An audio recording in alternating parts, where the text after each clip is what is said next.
এবার আল্লাহ ডাকতে বলবে আর কি আছে, বলে এবার আর কেউ নাই, তুমি আছো আর আমি আছি। এবার আল্লাহ ডাকতে বলবে ও মালাকুল মউত আর দেরি নাই, তোর রূহটা কবজ করি আমার হাতের মধ্যে দিয়ে দে। এবার মালাকুল মউত আল্লাহরে ডাকতে বলবে আল্লাহ যদি জানতাম এই জানটা আমার জানটা কবজ করে আপনার হাতে দেওয়া লাগবে, আমি আপনার কাছে অনুনয় বিনয় করে ওই যে দিন আদমকে মাপ করার দায়িত্ব দিয়েছিলেন ওই দিন আপনার কাছে মাপ চাইয়া আমি দায়িত্ব থেকে অব্যাহতি নিতাম। তাহলে জান কবজ করা মরা এটা কঠিন না সহজ? জোরে বলেন কেমন কঠিন? আল্লাহর নবী বলেন একটা বিশাল বড় উট, কাঁথা সেলাই করা সূচ আছে না, এই সূচের ফুটা অনেক বড় না একেবারে সংকীর্ণ? এই সংকীর্ণ ফুটা দিয়া বিশাল বড় একটা উট ঢুকানো যেমন কঠিন, নাফরমান গুনাহগারদের জান কবজ করার সময় এর চেয়ে বেশি কষ্ট দিয়া জান কবজ করা হয়। আল্লাহ নবী আরো বলেন গুনাহগার নাফরমানের জান কেমনে কবজ করা হয়? মরিচায় ভরা একটা লোহা তুলার মধ্যে ঢুকায় যদি টান দেওয়া হয় তো এই তুলার অংশগুলি যেমন লোহার সঙ্গে বেঁধে বেঁধে অল্প অল্প করে ছিঁড়ে ছিঁড়ে আসে। নাফরমান বান্দার লাশ, আরে নাফরমান বান্দাকে যখন জান কবজ করা হয় আজরাইলের হাত এইভাবে ভিতরে ঢুকায় দেয়, দিয়া চাপ দিয়ে যখন টান দেয় নাফরমানের রূহটা এইভাবে তুলার মতো ছিঁড়ে ছিঁড়ে ছিঁড়ে ছিঁড়ে এরপরে আসে। আমার মহাব্বতের বাইরে মহাব্বতের বাবাজিরা, হযরতে আদম আলাইহিস সালামকে বানানোর জন্য যখন মাটি নিয়ে আসছে, মাটি আমি আমার আল্লাহ সুন্দর করে ময়দা, যেমন মহিলারা ময়দা খামিরা করে, আজরাইল আলাইহিস সালামের সামনে অন্যান্য ফেরেশতাদের সামনে আমার আল্লাহ ওই মাটি সুন্দর করে ছানতেছেন, আদম বানাবেন সুন্দর করে কুদরতি হাত দিয়ে ছাড়েন। এমন সময় জিবরাইল তাকে বলে আল্লাহ অন্যান্য কাজ দুনিয়া বানাইলেন ফেরেশতা দিয়ে বানাইলেন, আসমান বানাইলেন ফেরেশতা দিয়ে বানাইলেন, এটা বানাইলেন ফেরেশতা দিয়ে বানাইলেন, হে মালিক আপনার কুদরতি হাত লাগায় কেন ছানেন? কোন ফেরেশতাকে কি একটু দেওয়া যায় না? কোন ফেরেশতার জিম্মাদারিতে দিয়ে কি এটা করা যায় না? আল্লাহ তাআলা বলে জিবরাইল তুই বুঝবি না, এটা আমার মুহাব্বতের বান্দা বানাবো আমি আল্লাহ, আমার কুদরতি হাত দিয়ে আমার বান্দারে বানাবো। সুবহানাল্লাহ।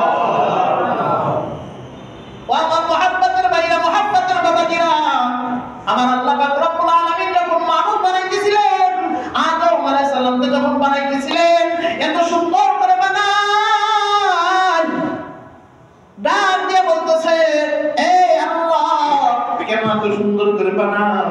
বলে জিবরাইল রে এই আদম দেহের মধ্যে আমি আল্লাহর কুদরতি বৈঠকখানা হবে। সুবহানাল্লাহ। আমার দোস্তরা আমার বন্ধুরা, আল্লাহর কুদরতি বৈঠকখানা মানুষের কলবের মধ্যে হয়, মানুষের দিলের মধ্যে আল্লাহর বৈঠকখানা হয়। কোথায় হয়? আল্লাহর বৈঠকখানা মুমিন বান্দার কলবের মধ্যে। সুবহানাল্লাহ। যেই বান্দার কলবের মধ্যে আল্লাহ রয়, ওই বান্দা তো ডাইনে দেখে আল্লাহ, বামে দেখে আল্লাহ, সামনে দেখে আল্লাহ, পিছনে দেখে আল্লাহ, উপরে দেখে আল্লাহ, নিচে তাকাইলে শুধু দেখে আল্লাহ। আল্লাহর এক বান্দাকে ডাকতে বলতেছে এই আল্লাহর বান্দা শোনো, এই যে একটা মরক দিলাম, এই মরকটারে সুন্দর করে জবাই করে নিয়ে আসবা। সম্ভাবনা যদি তুমি একা একই এই মরকটারে জবাই করে আমার কাছে আনতে পারো তাহলে তোমারে আমি অনেক বড় পুরস্কৃত করব, তোমার বড় খেলাপতি দিয়ে দিব। চারজনকে দিছে, চারটা মরক দিছে, একজন একজন করে সবাই জবাই করে নিয়ে আসছে। ডাক দিয়া বলতেছে কি রে আল্লাহর বান্দা মরকটা কো জবাই করছো? বলে হ্যাঁ জবাই করছি। কোথায়? বলে হুজুর দরজা জানালা সব বন্ধ করে কালো একেবারে অন্ধকার ঘরের ভিতরে আমি এটাকে জবাই করছি। আরেকজন বলতেছে তুমি কোথায়? বলে আমি একেবারে পুকুরের মধ্যে লাফ দিয়া চাকু নিয়ে পানির মধ্যে ডুব দিছি, পানির মধ্যে যা জবাই করছি দুনিয়ার কোনো মানুষ দেখে নাই, কেউ দেখে নাই। আল্লাহর এক বান্দা তার ডাকতে বলতেছে কি রে, সবাই মরক জবাই করে আনলো কিন্তু তোর মরক কক কক শব্দ করে এখনো কেন, ঘটনা কি? বলে হুজুর ঘরের দরজা বন্ধ আমিও করছিলাম, ঘরের দরজা আমিও বন্ধ করছিলাম, বন্ধ করিয়া জবাই দিব, এমন সময় তাকায় দেখি আমার আল্লাহ ডাক দিয়ে বলে ওয়া নাহনু আকরাবু ওয়া নাহনু আকরাবু ওয়া নাহনু আকরাবু ইলাইহি মিন হাবলিল ওয়ারিদ। বান্দারে আমি কিন্তু ঘরের বাইরে নয়, আমি আল্লাহ তোর শাহরগের চাইতেও নিকটে। হুজুর আমি নদীর মধ্যে গিয়েছি, পুকুরের মধ্যে গিয়েছি, ডুব দিয়েছি, জবাই করব, ওই সময় আমার আল্লাহ তাআলা ডাক দিয়ে বলে ওয়াফি আনফুসিকুম আফালা তুবসিরুন, এ বান্দা তুমি কি দেখো না আমি আল্লাহ তোমার কলবের মধ্যে আছি। সুবহানাল্লাহ, বলবেন কি সুবহানাল্লাহ। আমার বন্ধুরা কেমনে বুঝায়, কেমনে বুঝায় আল্লাহ কি কলবের মধ্যে থাকে কি থাকে না? আল্লাহ থাকে কি থাকে না বুঝতে চাইলে পারে সামনে আগাইতে হবে। এই গত ফজরের সময় সবাই কি মসজিদে যায় নামাজ পড়ছে? কথা বলেন, সবাই কি ফজরের নামাজ পড়ছে? এমন কিছু বান্দা আছে যারা কম্বলের মধ্যে ঘুমাইছে, জায়গা পায় নাই, কিন্তু এমন কিছু বান্দাদেরকে আল্লাহ তাআলা ধাক্কা দিয়ে উঠায় দিয়েছে, এই ওঠ, আমি তোর ঘরের মধ্যে এসে দাঁড়ায় আছি, তুই তাহাজ্জুদ করিস না, আমাকে সিজদা দিবি না, লাফ দিয়ে উঠ না, আমার একটু সিজদা দে। সুবহানাল্লাহ। প্রেমিককে ফোন দিছে, হ্যালো আসসালামু আলাইকুম, ওই দিক থেকে প্রেমিকা ডাক দিয়ে বলে ওয়া আলাইকুম আসসালাম, ডাক দিয়ে প্রথম কথাই বলে একদিন মনে ভাবতেছি আমি তোমার কাছে ফোন দিব, কি বলে কি বলে না, আমি এখনই ভাবতেছি আমি তোমার কাছে ফোন দিব, এমন সময় তুমি ফোন দিয়ে দিছো। প্রেমিকও এরকম যখন ফোন দেয়, প্রেমিকা ডাক দিয়ে বলে এখনই তোমার কথা মনে করতেছিলাম, এখনই ফোন দিব ভাবছি, এমন সময় তুমি ফোন দিয়েছো। কারণ কি? প্রেমিক আর প্রেমিকা একে অপরের মনের সঙ্গে একটা ভাব জমে যায়, মনের সাথে একটা মিলন হয়ে যায়। ও আমার দোস্তরা, আমার বন্ধুরা, যেই মানুষটা মদিনাওয়ালার সঙ্গে সম্পর্ক করে, যেই মানুষটা আরশের মালিকের সাথে সম্পর্ক করে, এই আল্লাহর বান্দারা যেই মানুষটা আল্লাহর মহব্বত ভিতরে লালন করে, ওই বান্দা যখন তাহাজ্জুদের সময় হয় তো আল্লাহ তাআলা ঘরের মধ্যে আসিয়া বান্দারে ডাক দেয়, হাজার ঘুমের মধ্যে ডাক দিয়ে বলে ওঠ, আমি আইছি আমার কুদরতি পায়ে সিজদা লাগা। আমার দোস্তরা, আমার বন্ধুরা, বিশ্বাস যদি না হয় যে বান্দাগুলি তাহাজ্জুদ করে তাদেরকে জিজ্ঞাসা করবেন, যদিও মোবাইলে এলান দেওয়া থাকে 3:30টায় 4:30টায়, কিন্তু বান্দা এলান পাওয়ার আগে কে যেন তারে জাগায় দেয়। আমার বন্ধুরা, আমার দোস্তরা, আদম আলাইহিস সালামকে সুন্দর করে আল্লাহ তাআলা সামতেছেন। ফেরেশতারা বলে আল্লাহ তুমি নিজে হাতে কেন বানাও? বলে এটা আমার মহব্বতের বান্দা, তো ওই মহব্বতের সামনে আমি নিজে হাত দিয়ে বানাইতেছি। সুন্দর করে আল্লাহ নাক বানাইলেন, সুন্দর করে আল্লাহ তাআলা কপাল বানাইলেন, সুন্দর করে এটা বানাইলেন ওটা বানাইলেন, কিন্তু পুরা দেহের মধ্যে আল্লাহ তাআলা যত সময় না নিয়েছেন, দুইটা জিনিস বানানোর সময় আল্লাহ অনেক বেশি সময় নিয়েছেন। এক নাম্বার জিহ্বা, এক নাম্বার কি? এই ঘুমায়েন না, এক নাম্বার জোরে বলেন, আরো জোরে বলেন, জিহ্বা। এক নাম্বার জিহ্বা, এই জিহ্বার মধ্যে আল্লাহ তাআলা বেশি সময় দিয়েছেন। কেন? এই জিহ্বার মধ্যে যদি আপনি টান করেন, টান করলে জিহ্বার মধ্যে দিয়ে এক ধরনের পানি বের হয়, ফুটা আছে। জিহ্বার কোনো ফুটা দেখা যায় না, কিন্তু জিহ্বার মধ্যে ফুটা, পাওয়ারফুল ফুটা। কেমন ফুটা? মানে মোবাইলের স্ক্রিনের মধ্যে আঙ্গুল লাগাইলে ফিঙ্গারপ্রিন্ট হয়। কিসের ফিঙ্গারপ্রিন্ট, কিসের দিয়ে কি? একটা কাচের মধ্যে এত সুন্দর নিখুঁত যে আপনার হাত দিলেই সে বলবে হ্যাঁ এটা নাজমুল হুদার হাত, আপনার হাত দিলেই বলবে এটা মকের হাত, এটাও মকের হাত। এমন কি শুধু আপনার নয়, আপনার এই আঙ্গুল দিলে বলবে হ্যাঁ ঠিক আছে, এই আঙ্গুল দিলে বলবে না ঠিক নাই। আবার যদি আঙ্গুল দেন, এই 2 আঙ্গুল দিয়েছেন, 3 নাম্বার আঙ্গুল দিলে পারে বলবে না ঠিক নাই। কি ঠিক না বেঠিক? ও আমার দোস্তরা, আমার বন্ধুরা, ওই কাছের চাইতে ওই ফিঙ্গারপ্রিন্টের চাইতে দামি, অনেক নিখুঁত জিহ্বা। এই জিহ্বার মধ্যে আল্লাহ তাআলা কত রকম মেডিসিন, কত রকম কিছু দিয়ে রাখছেন, কম্পিউটার দিয়ে রাখছেন। বলে তিতো যদি দাও তাইলে বলবে টক, মিষ্টি দিলে বলবে মিষ্টি। মিষ্টি আবার যদি দুর্গন্ধযুক্ত হয়, বয়স্ক মিষ্টি হয়, অর্থাৎ এক সপ্তাহ আগে মিষ্টির দোকানে বানানো হয়েছিল, ওই মিষ্টি জিহ্বার মধ্যে ঠেকাইলে বলবে এটা কয়েকদিন আগে। কি কথা ঠিক না ঠিক? এই জিহ্বার মধ্যে যদি দামি কোনো জিনিস লাগানো হয়, স্বর্ণ, না না, স্বর্ণ জিহ্বার মধ্যে লাগাইলে স্বর্ণ জিহ্বায় বলতে পারবে না দাম না কম দাম, তরকারির স্বাদ বেশি না কম, এটা জিহ্বায় বলতে পারবে।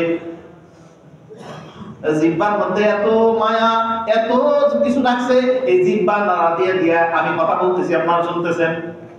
এই জিহ্বা দিয়ে নাড়া নাড়া আপনার 3 বছরের বাচ্চা কথা বলে, আপনি তার জন্য পাগল হয়ে যান।